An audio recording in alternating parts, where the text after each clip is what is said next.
अच्छे लोगों के साथ हमेशा बुरा क्यों होता है?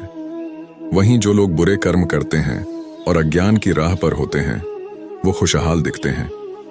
श्री कृष्ण ने इसका जवाब गीता में दिया है। आपने महसूस किया होगा कि जो लोग अच्छे कर्म करते हैं वो परेशान रहते हैं, वहीं जो बुरे कर्म करते हैं वो खुशी से रह रहे होते हैं। अच्छे कर्म करने वाले परेशान होते हैं कि आखिर उन्हें इतनी परीक्षा क्यों देनी पड़ रही है, जबकि जो अधर्म की राह में हैं वो खुश हैं और जिंदगी का लुत्फ उठा रहे हैं। अगर आपके मन में भी ये सवाल आया है तो आज हम आपको इसका जवाब देंगे। ये जवाब वो है जो भगवद गीता में लिखा है और श्री कृष्ण ने अर्जुन को दिया था। भगवद गीता में वर्णित कथा के अनुसार जब भी अर्जुन के मन में कोई दुविधा होती थी तो वो श्री कृष्ण के पास पहुंच जाते थे।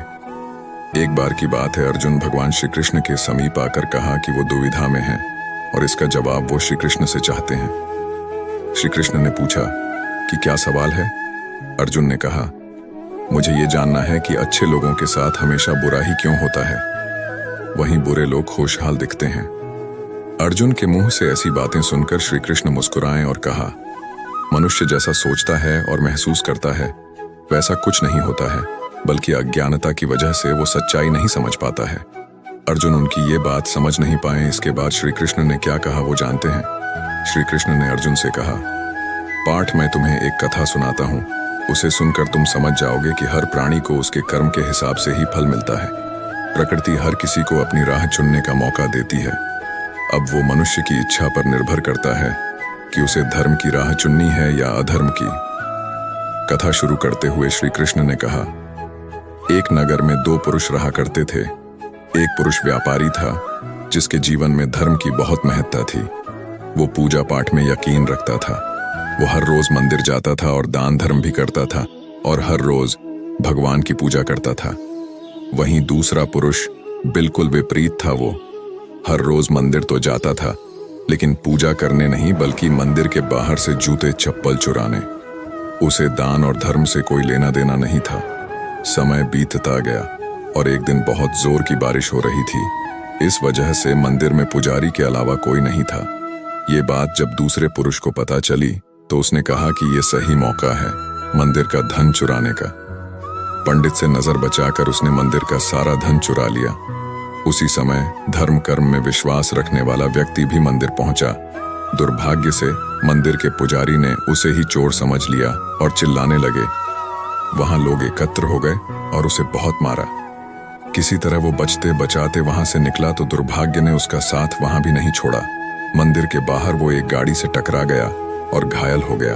फिर वो व्यापारी लंगड़ाते हुए घर जाने लगा तो रास्ते में उसकी मुलाकात उस पुरुष से हुई जिसने मंदिर से धन चुराया था। उसने कहा, आज तो मेरी किस्मत चमक गई, एक साथ इतना सारा धन मिल गया। ये सब देखकर उसे बहुत बुरा लगा और उसने अपने घर से भगवान की सारी तस्वीरें निकाल दी। कुछ सालों बाद दोनों की पुरुषों की मृत्यु हो गई। मरने के बाद जब दोनों यमराज की सभा में पहुंचे और भले पुरुष ने दूसरे व्यक्ति को देखा तो उसे बहुत गुस्सा आया। उसने क्रोधित होकर यमराज से पूछ ही लिया, मैं तो हमेशा अच्छे कर्म करता था, दान में विश्वास रखता था, उसके बदले जीवन भर मुझे अपमान और दर्द ही मिला और इस व्यक्ति को नोटों से भरी पोटली। आखिर ऐसा भेदभाव क्यों? इस पर यमराज ने कहा, पुत्र तुम गलत समझ रहे हो।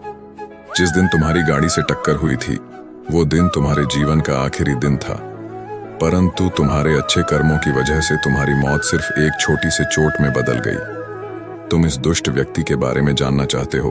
दरअसल इसके भाग्य में राजयोग था, मगर इसके कुकर्मों और अधर्म की वजह से वो सिर्फ एक छोटी सी धन की पोटली में बदल गया। कथा सुनाने के बाद श्री कृष्ण अर्जुन से कहते हैं, पाठ क्या? अब तुम्हें तुम्हारे सवाल का जवाब मिल गया। ऐसा सोचना कि भगवान तुम्हारे कर्मों को नजरअंदाज कर रहे हैं, ये बिल्कुल भी सत्य नहीं है।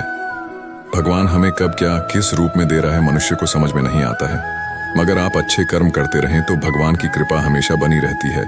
इसीलिए अपने अच्छे कर्मों को बदलना नहीं चाहिए, क्योंकि उसका फल हमें इसी जीवन में मिलता है।